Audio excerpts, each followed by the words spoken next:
খুব শীঘ্রই বাংলাদেশে আসছে গুগল পে, যা এখন গুগল ওয়ালেট নামে পরিচিত। গুগল পে আসার অর্থ হলো আমরা বিশ্বের বৃহত্তম একটি আর্থিক প্রযুক্তির সাথে যুক্ত হতে যাচ্ছি। এর ফলে আমাদের লেনদেন আরও সহজ, দ্রুত এবং নিরাপদ হবে।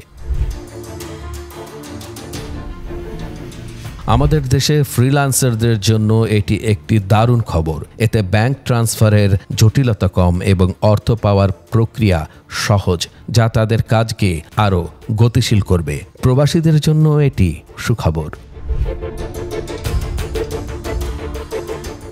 তবে এখানে একটি বড় প্রশ্ন উঠে আসে, বিকাশ, নগদ, রকেটের মতো মোবাইল মানি ট্রান্সফারগুলো কি তাহলে বড় ধরনের ঝুঁকিতে পড়তে যাচ্ছে? টেক জায়ান্টের সাথে টেক্কা দিয়ে কি তারা টিকে থাকতে পারবে?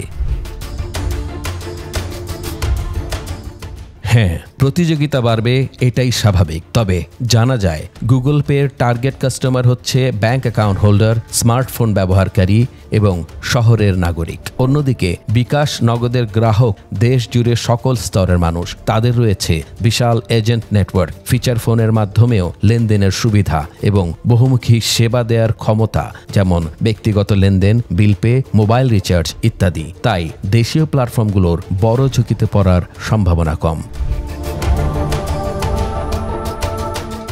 অন্যদিকে গুগল পে একটি ডিজিটাল ওয়ালেট মাত্র। এখানে ব্যবহারকারী শুধু তার ব্যাংক অ্যাকাউন্টের অর্থই এই সার্ভিসের মাধ্যমে ব্যবহার করতে পারবে। তবে এতে সাধারণ গ্রাহকরা লাভবান হবেন। গুগল পে, বিকাশ ও নগদের মতো প্ল্যাটফর্মগুলোকে তাদের সেবা আরও আধুনিক করতে ও নতুন সুবিধা যুক্ত করতে উৎসাহিত করবে। মোহাম্মদ নেসার, বাংলাদেশের খবর।